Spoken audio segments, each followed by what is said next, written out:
Good. So, so hi everyone, and thank you for joining in for the Synthetic Biology Club hosted by the Abdel-Mawgoud Synthetic Biology Lab. And this monthly online events aims to promote discussions around synthetic biology and also to share the latest scientific advances. As always, the format of the events includes a presentation of up to 40 minutes, usually 30 to 40 minutes, and it's followed by a period of questions or discussions of up to 10 minutes. So before we start, I would like to remind everyone to keep your microphone turned off during the presentation and to keep your questions for the end. So today, our presenter who kindly accepted the invitation is Morneau, a master's student at the Department of Biochemistry, Microbiology, and Bioinformatics at Laval University. And he will discussing with us on his article in the course of being published, titled Medium Optimization for High Lipid Production by Yarrowia, lipolytica, and Rhodotorula toruloides, sorry, for using an optimized Nile Red-based lipid fluorometry. So just to give you a bit of information on Morneau, he is currently in biochemistry at the master program.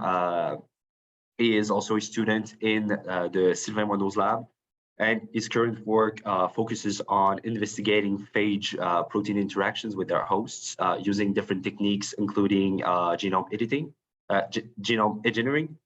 And during his bachelor's degrees, he did 2 summer internships, one of which at the Abdel-Mawgoud Synthetic Biology Lab, where he worked on the project leading to the article presented today, which focuses on a new method of lipid titer measurements using fluorescent dye Nile Red.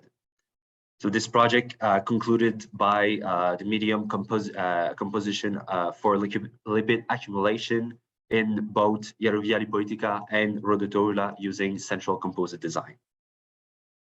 So now I'm done, and I leave it to you again. All right, thank you for the introduction. I'll just start sharing my screen. All right, everything okay? Okay, good. So thank you to Professor Ahmad and to Benjamin for the invitation and for the introduction. And so now I'll be starting my presentation on my article as Benjamin presented it. And so first of all, okay, all right, here we go. So I'll start with a quick plan for my presentation today. We'll start with an introduction on oleaginous yeasts, which were the species studied in my project. Then we'll talk about current methods before we develop the Nile Red measurement method for lipid titers. Then I'm going to talk a bit about Nile Red quickly. Then I'll talk about the method itself and the optimization we did on it before we did more extensive testing. And I'll go into talking about this extensive testing in my results phase, where I'll talk about a confirmation we did with GC-FID, with a little lipogenicity assay we did, and then lastly I'll end by talking about a medium optimization we used using the high throughput power of our method, and I'll end with a quick conclusion as we usually do. So to start things off, let's talk about oleaginous yeasts. So these yeasts, or oleaginous organisms as a whole, are organisms that accumulate more than 20% approximately of their dry biomass as lipids. They have a very interesting, they're very interesting for synthetic biology, as they can be used for as biofactories, as very efficient biofactories for the manufacturing of certain chemicals, which use lipids as a backbone from which we can build on with genetic engineering. And in oleaginous yeast, the pathway for high lipid accumulation starts or is mediated by a high C/N, so carbon over nitrogen ratios in the culture medium. So what happens when there's a high carbon over nitrogen ratio is that the cell will detect that and will see that it needs to grab more nitrogen to grow. and it will deaminate AMP, which will lead to lower AMP levels. And as we see in this pathway here, when we have lower AMP levels, ICDH here, which is activated by AMP, will have a lower activity, which will lead to the buildup of citrate as there is clogging in that pathway. And as citrate accumulates, it will lead to more acetyl-CoA and more fatty acid synthesis, which will be stocked in lipid bodies, which we then can measure using Nile Red, as I'll show later in our method. So in this study, we used 2 lipogenic yeasts, or when I say lipogenic, it's a synonym for oleaginous. So just, I might be using both terms, so just so you know. So the 2 lipogenic yeasts we used in this study were Yarrowia lipolytica W69 and Rhodotorula toruloides Y-6987, which are the strain numbers. Yarrowia lipolytica has a great synthetic biology, is great for synthetic biology because a lot of genetic engineering methods have been designed for it, and it's one of the model yeasts in oleaginous yeasts. And Rhodotorula toruloides is a bit less studied. It has less genetic engineering methods developed for it, but it's very interesting because it can accumulate a lot of lipids, up to 70% of its dry cell mass, according to literature. And it also has carotenoid synthesis. And so, well, I misclicked, sorry. So because of this carotenoid synthesis, it's a very interesting organism to look into. And we also wanted to show that our method can be used in 2 different species of lipogenic yeasts, and that it can still be useful. And it's not only useful in, let's say, Yarrowia. So current methods for the evaluation of lipid titers are diverse. We can use thin layer chromatography, TLC. We can use gas chromatography plus flame ionization detection or mass spectrometry, which are GC-FID or GC-MS. We can also use liquid chromatography coupled to mass spectrometry or LCMS. So these methods have their pros, which are that they are precise, they're selective, and they're sensitive. But their major con is that they're costly, they're slow, and their throughput is very low. So one sample will take a lot of care and a lot of work to give results. And it's when we want to do big analyses with a lot of samples, these methods are not very adapted to these kinds of analyses. And so what we used in this study to get to that higher throughput is to use Nile Red. So Nile Red is this molecule we see here.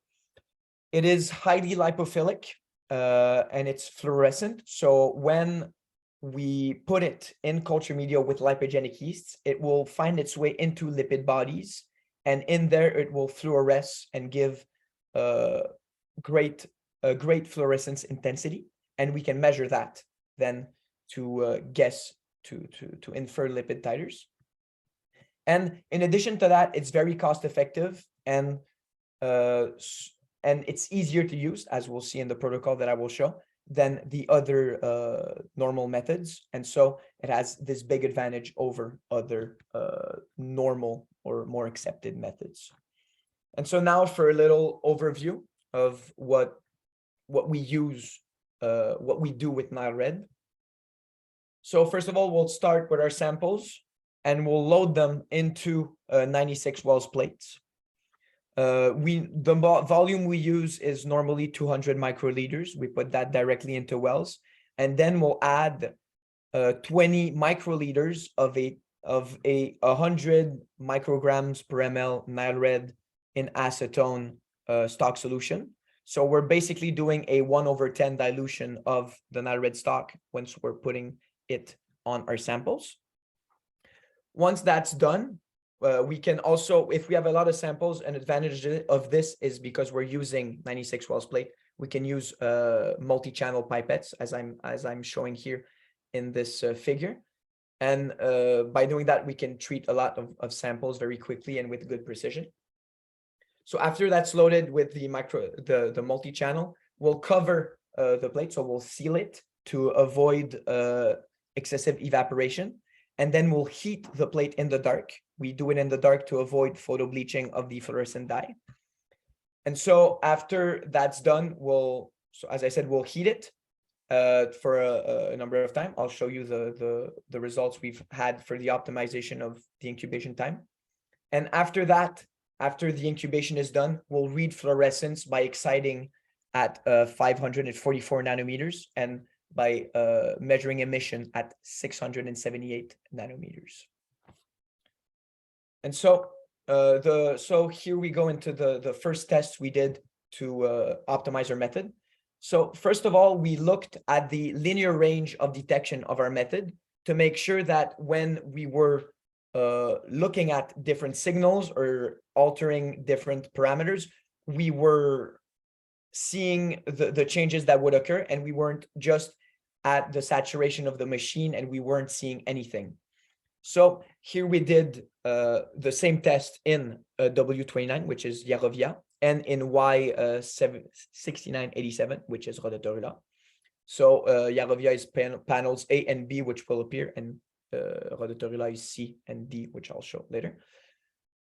And so, and here we took different optical densities, so different culture suspensions at different concentrations, and we added Nile Red with the method, and we looked at what the signal gave us and where it remained linear with the linear augmentation of the optical density of our culture. And so for Yarrowia, we can see that so here in our panels, we isolated the linear range of both our species. So for Yarrowia, we can see that we have a linear range between 2 and 8 with a very good R-square of 0.9989. And for Rhodotorula, between ODs 2 and 6, we have great linearity again of 0.9 with a 0.98 R-squared.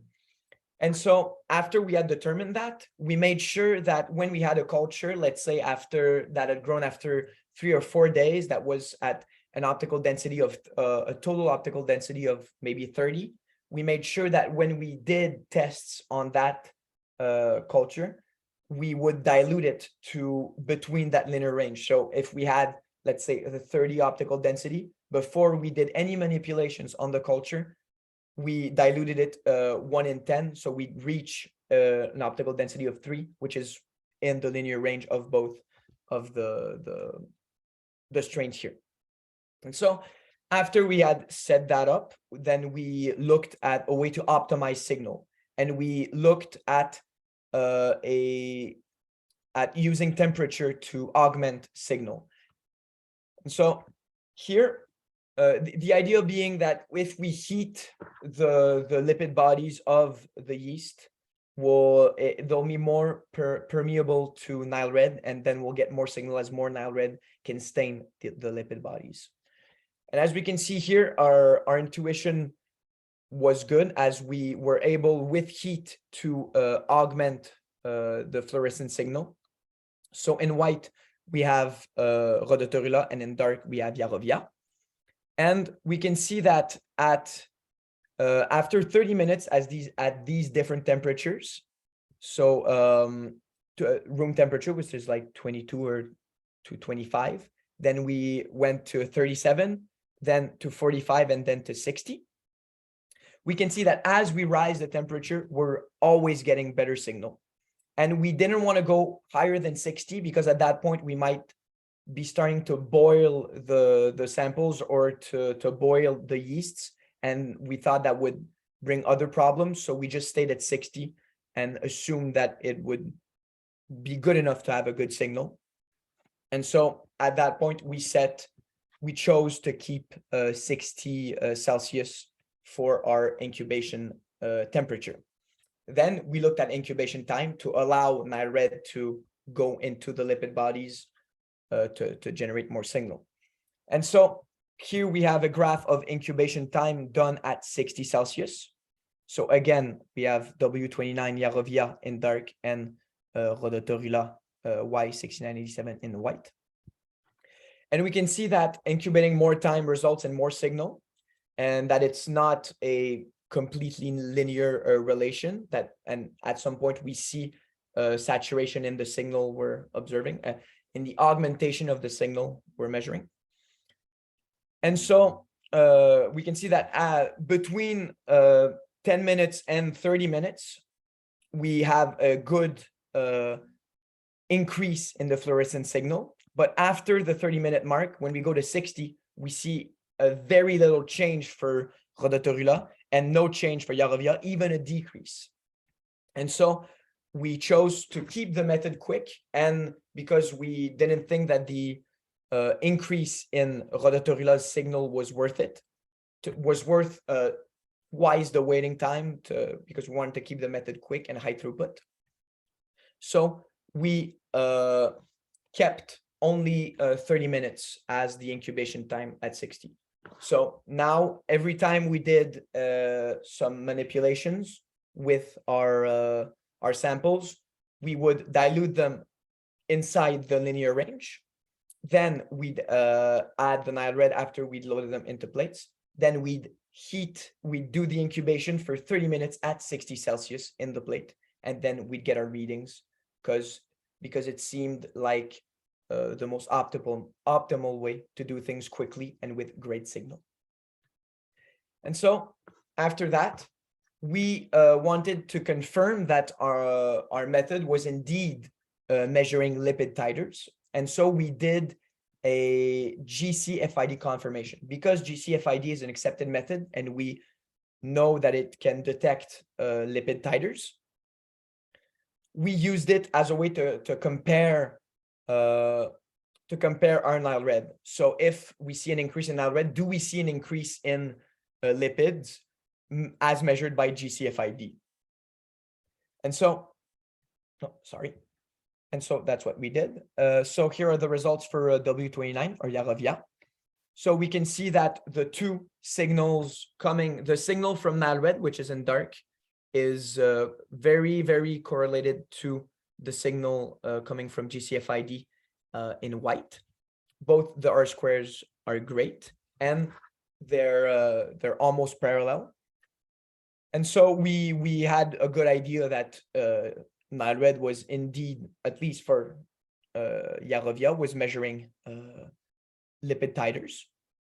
And so to confirm that further, we did this little graph here where we have lipid titers measured by GC-FID on the x-axis and fluorescence as measured by Nile Red on the y-axis. And we can see that we still have a good correlation and we have a good linear relationship between the two. And so here we come to the results for Rhodotorula. And again, even though the two signals are crossing each other, they are both going up with each dilution we did. And so we can still assume that Nile Red is measuring lipid titers in that species too, even if the two lines are crossing each other. It does not mean that much, as if we just change the axes, we would just see them separate from each other. So it's just a symptom of the axis here being what it is that we see across. And we can still see again that for Rhodotorula, the linear increase of Nile Red is correlated to the linear increase of GC-FID, detection of lipids. And here we have the same thing again with lipid titers on the x-axis and fluorescence on the y-axis, being correlated to each other with a great R squared. Here I found a little interesting thing here that we discussed in the lab, and I displayed the equation here to show that in Yarrowia the x-intercept is directly at the origin here. If we do this graph, if there are no lipids detected by GC-FID, theoretically, we have no signal. But with Rhodotorula, we have a background signal that is a bit higher. And we thought that this came from the fact that Rhodotorula, because of its carotenoids that are very red, probably has a bit more background when we're detecting red fluorescence coming from Nile red, because of its intrinsic just color. So that would give more emission, natural emission, without even being fluorescence in the red spectrum. And so we'd see that when we'd be detecting fluorescence, and that would explain the plus 30 y-intercept that we see here. So even with that fact, we can see that for both our species, the augmentation of Nile red fluorescence is correlated to the augmentation of lipid titers measured by GC-FID. And so now we did a lipogenicity assay. So an assay to try to determine if certain new unknown species that are found are lipogenous or oleaginous. Lipogenic. And so to do that, what we did is that we measured the fluorescence signal over biomass. The idea being that if you have a species that grows very fast to high culture densities, but accumulates very little lipids, it will still give a very high fluorescence signal, as there are a lot of lipids in many cells, and we only measuring fluorescence would not determine if a species is lipogenic or not. And so we divided the fluorescence signal by the total biomass.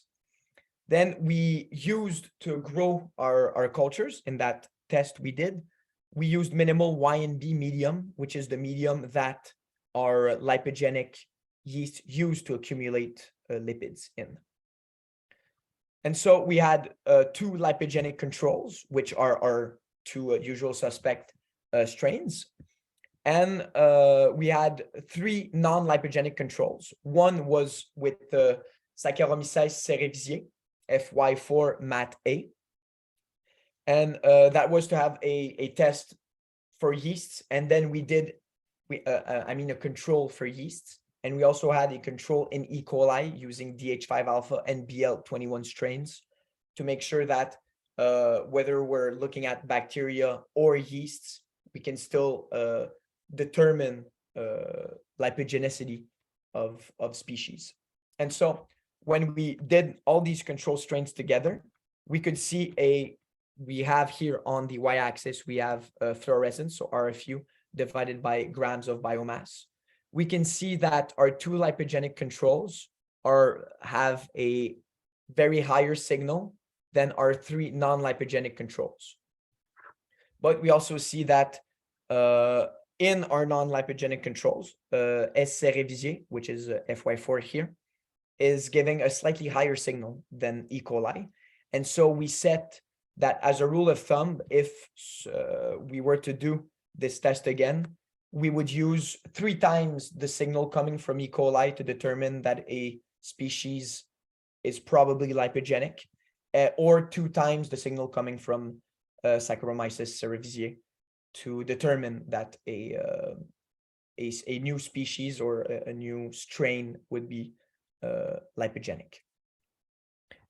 And so after that was set, we also wanted to show the power of the method for high throughput analysis. So we set out to do a complete statistical medium optimization of our 2 yeast to have the highest lipid titers possible.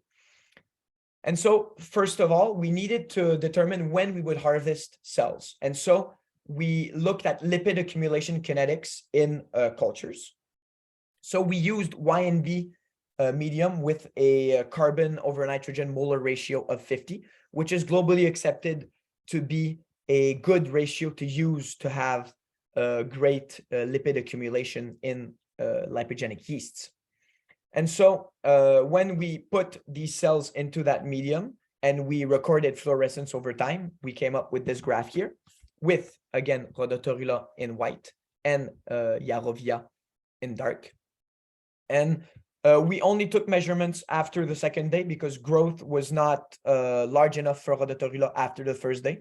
It's minimal medium, and Rhodotorula notoriously grows slower than Yarrowia. And so we only started looking at the second day. And we can see that on the third day, there's a big spike in total fluorescence for Yarrowia. And there's also a big augmentation for Rhodotorula, I'm sorry. And after that, Rhodotorula still slowly climbs higher than Yarrowia and eventually passes it in total fluorescence. But Yarrowia, after that third day, crashes and the total fluorescence lowers after that third day. And if we do the same thing we did before and we divide by biomass, because now we have a good idea of the total lipids in the medium, but we don't have an idea of the amount of lipids per cell or the quality of those lipids, because after a few days, lipids will be broken down. So if we target a day with the highest lipids over highest amount of lipids per biomass, then we will target a day which is more optimal for the harvesting of lipids. And so if we look at that graph where we have on the y-axis fluorescence divided by biomass, we can see a slightly different curve, but we can still see that on the third day, both yeasts have a peak in their amount of lipids as measured by Nile Red of their, should I rather say, of their Nile Red signal over their biomass on that third day. And after that, both decrease at approximately the same rate if we take into account their biomass. And so we decided that we would be harvesting, when we did our medium optimization, we would be looking at cells that were 3 days old, because these cells are probably the ones where they have the most lipids inside them. And these lipids are probably mostly intact, as they were just accumulated before they start being consumed for longer periods of growth. And so the method we used for a medium optimization is not a classical one factor at a time optimization, where you keep a factor stable, you vary the other until you find a maximum, and then you switch it up, use the maximum for the first factor, and then try to find the new maximum optimizing the second factor. What this method does not recognize is interactions between these two factors, because we're not varying them both at the same time. And so when we wanted to do our medium optimization, we wanted to be able to look at these different variations as we vary both factors simultaneously. So we used a full factorial central composite design, where instead, as I said, of looking at factors separately and in more of an isolated way, we get a more global statistical analysis with moving parts. And so in this study, we looked at two factors in the growth media. We used Y&B medium, and we looked at two factors, which are the concentration of ammonium chloride as a nitrogen source and the concentration of glycerol as a carbon source. We decided to use glycerol here because, first of all, our yeast can grow on it. And after that, glycerol is more of a waste product when it's obtained, rather when compared to glucose, which is a more refined source of carbon. And so by using glycerol, we can repurpose it. We can use the waste of other industries or other biofuel production and use that glycerol as waste to repurpose it towards new value-added chemicals in the lipogenic yeasts here. And so after we had these two factors, we determined our different the different settings we wanted for our statistical optimization. We used a software called Minitab. And after that, Minitab gave us 13 different points we had to map out to have a good statistical analysis. And onto those 13 different points or different media, we decided to add 3 replicates to have 3 biological replicates, should I say, to have a better have just a better model, a more solid and robust model. And so with 3 replicates, we get to 3 times 13, we get to 39 total different media we have to test with our method. And then to add another layer on top of that, we used both yeasts that we measured. So we used 2 strains, Y-6987, Rhodotorula, and W-29, Yarrowia. And so when we do 39 total points times 2 strains, we get to 78 total samples to analyze. And so we needed a high throughput analysis. And that's why we wanted to do this experiment, to show that our Nile Red method is applicable to these high throughput scenarios. And so in this study, we used Nile Red to measure lipid titers. And so let's start first with the results we had from for Rhodotorula. So here we can see a response surface graph for Rhodotorula. On the y-axis, we have the total fluorescence signal obtained, and on the 2 x-axes, we have the ammonium chloride concentration in grams per liter and the glycerol concentration in grams per liter. So the R squared for this model was 86.34%. So we have a good model. What we see here is reliable. And so that was a plus for our method, because we can obtain good results, good predictable results with that. And the model gave us a theoretical maximum of 4 grams per liter of ammonium chloride and of 121 grams per liter of glycerol, which gives us a molar carbon over nitrogen ratio of 52.71. And so if we look at the graph itself, we can see that, do you see my laser pointer? Yeah, okay, good. It'll be a bit, it'll be more useful than just speaking in the MT. All right. So we can see that the maximum point is over here, where the nitrogen is very low, and that the glycerol is approximately here at 121. And we can see that for Rhodotorula, it seems that carbon, the carbon is more the limiting factor than the C/N ratio, because at different, with the shape here, we can see that this parabola, this almost parabola that we see here, is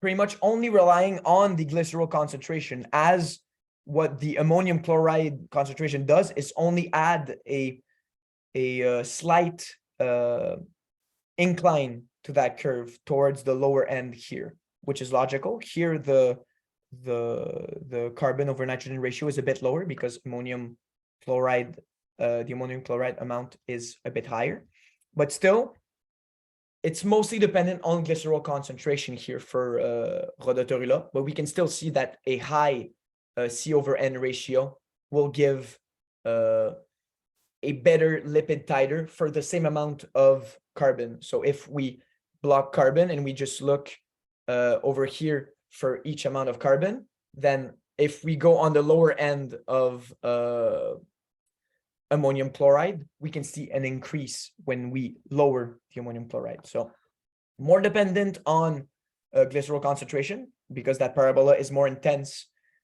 but still a bit reliant on the C/N ratio. As we lower nitrogen, we see an increase for the same amount of carbon.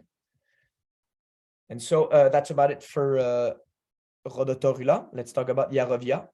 And the interesting thing here, for the same figure in Yarrowia, what's interesting is the response we get is completely different for Yarrowia. So, well, I'll talk about it in more detail after we look at R squares and everything. So the R squares for Yarrowia is a bit lower, but it's still pretty good at almost 80%.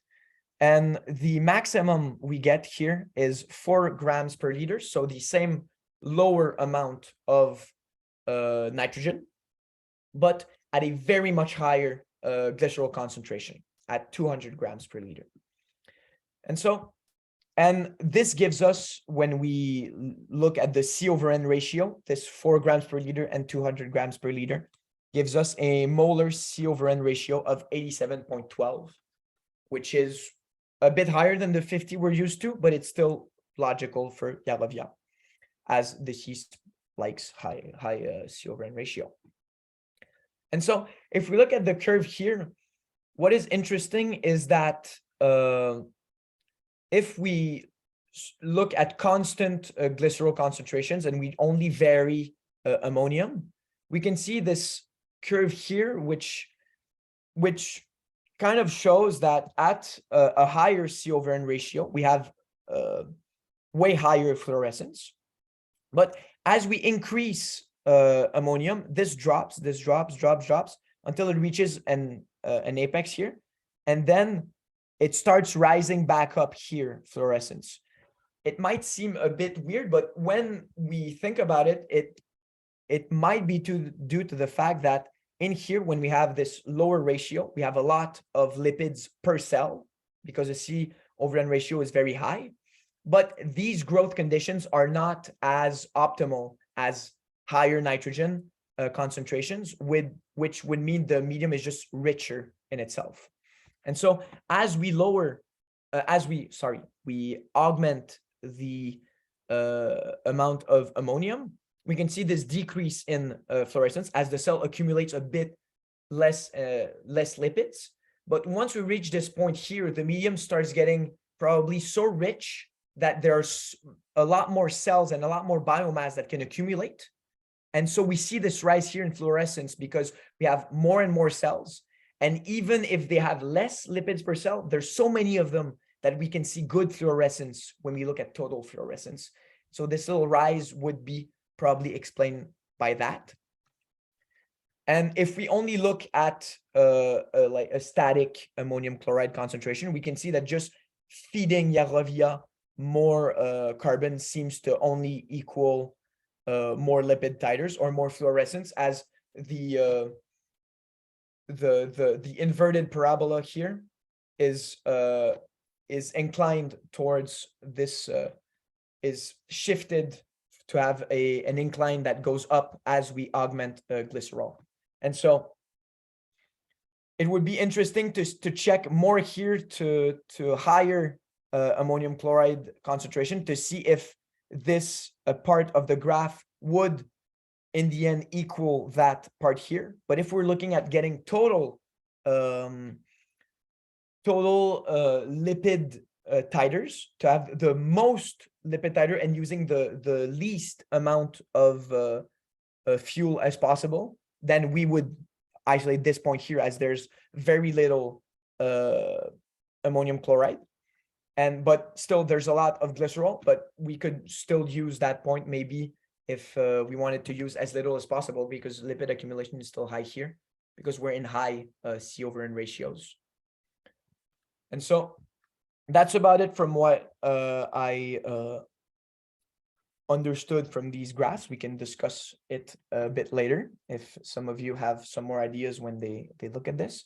And so to come to a recap of what we showed from that medium optimization, we can see that our because of the R-squared, the predictability of our models is quite good, but this R-squared is this lower R-square, because we're not at 98, let's say, like we would expect from a standard curve, might be due to the fact that there are unknown factors that we're not looking at, let's say oxygenation, viscosity in the medium. And so our method cannot measure these kind of factors, but still we could reach good predictability without it. But if we wanted to push that experiment, we'd had to look at these other factors. And so, but this experiment also shows the high throughput of our method. And so that's a good point. And the interesting thing is that if we only look at the method itself, we don't look at the model and we only look at replicates, we can see that here in this bar graph that I made, we have Rhodotorula on the left and Yarrowia on the right. and we have the 13 different medias, and the bars are the average of each 3 replicates that we did. We can see that the error bars that we see here are very small compared to the value of the average itself, and so that our method has good precision in that it has low errors. It has low error, sorry, and so even if the R squared isn't that great, then there's only so much we can do because our method is showing good precision. Then we'd have to look at other points, had to shorten the range, maybe do more replicates or other stuff to optimize. But our method has good precision when we look at the same replicates. And so this was a good thing to see because our method produces good and precise results. And so, as a conclusion, in this project, we developed a new high throughput method using Nile Red, which is has a lower cost and can screen a lot more samples than the usually used lipid analysis methods. Then we looked at its linear range, and we saw that it would vary by species between Rhodotorula and Yarrowia. And so we recommend that if this method was to be used in another lab, that the linear range of the organism that we're studying be investigated before we start doing tests, because we might be hitting saturation without knowing it, and then changing some small stuff and not seeing a change. But in the end, that would have made a big change because if we weren't at saturation.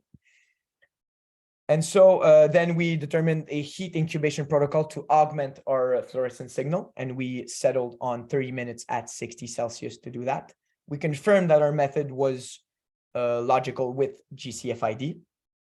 We did a little lipogenicity assay and saw that by using 2 times the signal of S. cerevisiae or 3 times the signal of E. coli, we could determine that species were or weren't lipogenic.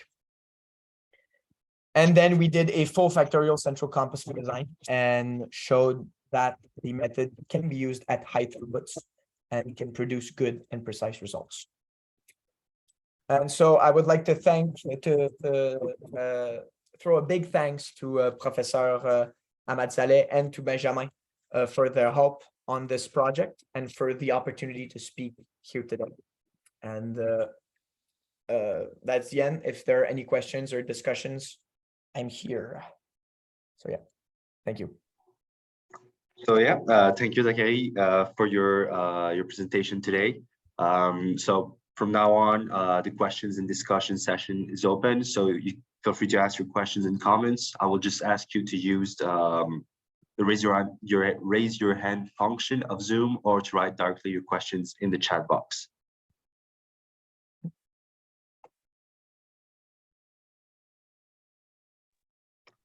Yes, Professor Ahmad, you can go. Thank you, Zachary, for your very nice presentation. That was really clear and fluid. I observed that your carbon to nitrogen ratio for Rhodotorula is comparable to what is published. In fact, for both strains, one is 52 for Rhodotorula, and one is about 80, if I remember well. Yeah, we can go back to.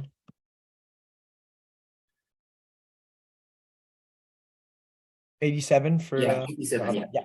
So it is 87. One is 50 and one is 87. So here, my question. So this is the carbon to nitrogen ratio for the optima for maximal lipid titers. So what are your insights if we think of the optima for economical lipid titers from an economic point of view? What would be these ratios for both strains, in your opinion? That's a very interesting question. I think that if we look at Yarrowia, we would look at diminishing nitrogen as much as possible, as we can see here in the graph. Like as very, very low ammonium does not seem to bother Yarrowia that much when we look at total fluorescence. But here we can see that the increase is kind of slow when we almost we put 4 times the amount of glycerol here for Yarrowia, I'm sorry. Yeah. And so maybe targeting this point here where the ratio is more 10 times, I'd say. I don't exactly know because this is gram per liters. We're looking at molar ratio, but probably the key for economical production in Yarrowia is to lower ammonium as much as possible and then see what fits with glycerol, as the augmentation is not that is pretty slow for the higher amount of glycerol we're putting in. And so if I was to do an experiment for that, I'd isolate, like I'd start at I'd go from 6 to 0.5 grams per liter of ammonium and then target that range and then just see what glycerol we can vary within that to see where the peak is. Because at some point, if there's no nitrogen, I don't think the yeast would grow. Maybe I'd be surprised, but probably not. I mean, it's still a living organism. It's not just a machine.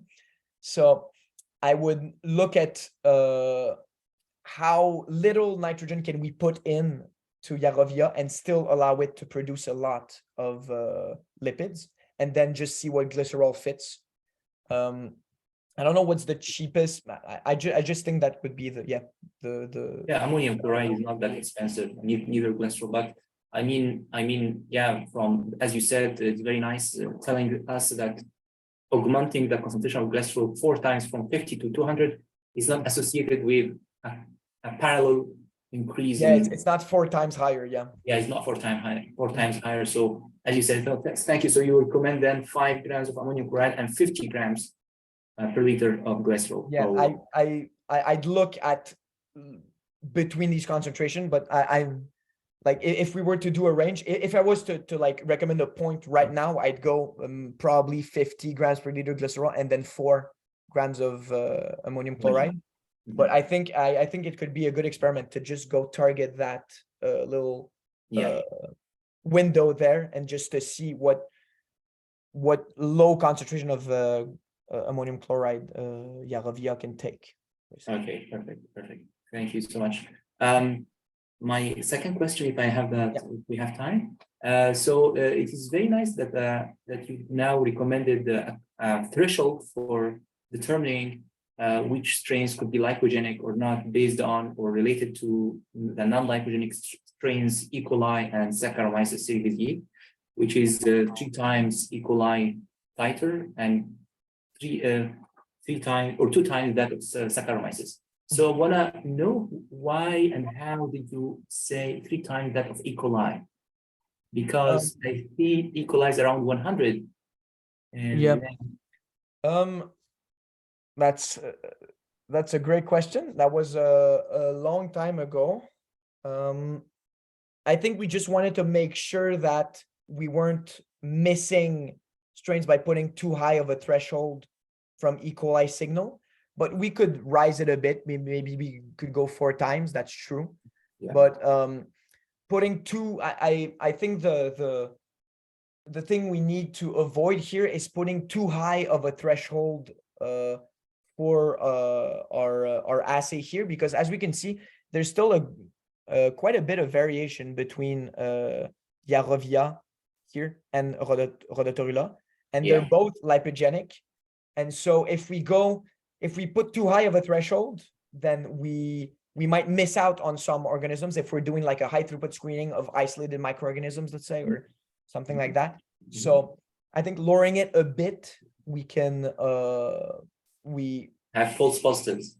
Yeah, we have more chance of hitting a lipogenic organism, and then we can lower that threshold as we go and as we select down our stream. If we wanted to isolate one lipogenic microorganism for a large pool, let's say, or I think just having a smaller threshold is, well, it's still 3 times its signal, so it's quite big, but still we're more conservative and we're not missing anything because of certain other conditions.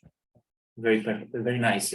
So certainly this method could be used for high throughput screening of lipogenic strains, environmental strains, just based on these arbitrary, let us say that, arbitrary threshold that we designed here. Oh, thank you so much, Zakaria, again. And I finished my question. Thank you.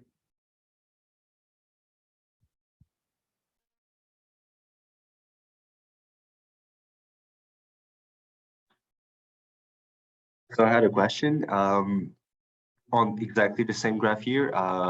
So we can see that for Cerevisiae, even though it's not a lipogenic organism, we can see that we have about twice the amount of lipid in bacteria. Is it because it just accumulate more lipid, or is it because they have more membranes than bacteria? That's a good question.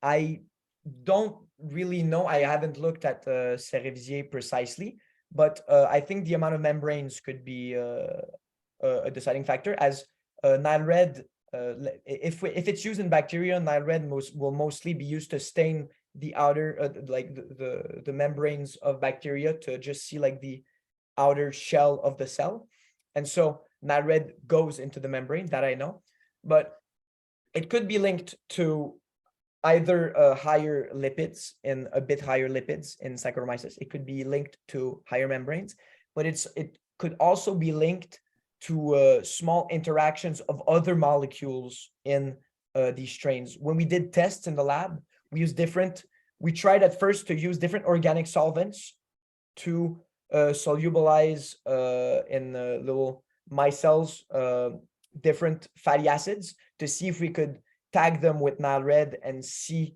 and like develop a standard curve that would relate precisely Nile Red signal to amount of fatty acids.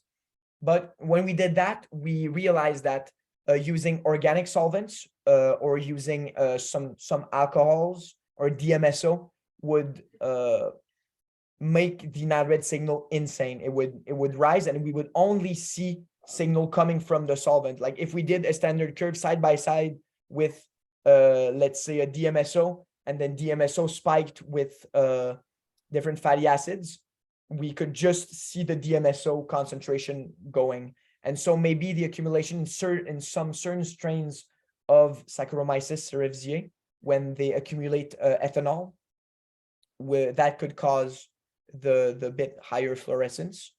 But while we're setting that threshold, like only 2 times Cerevisiae, we're accounting for that.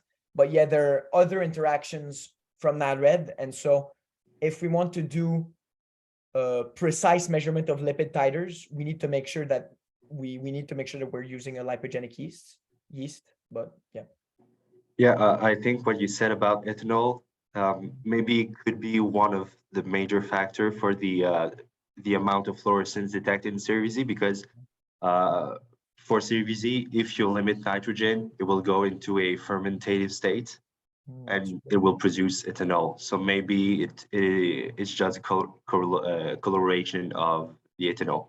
Yeah.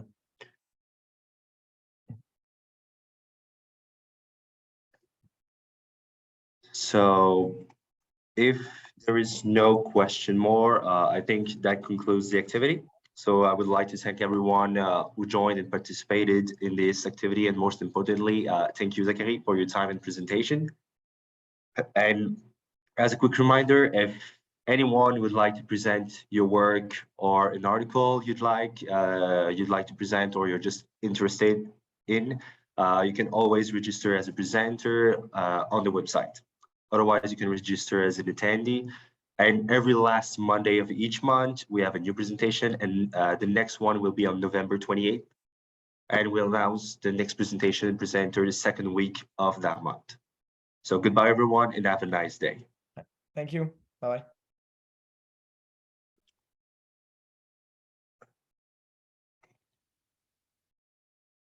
Stop.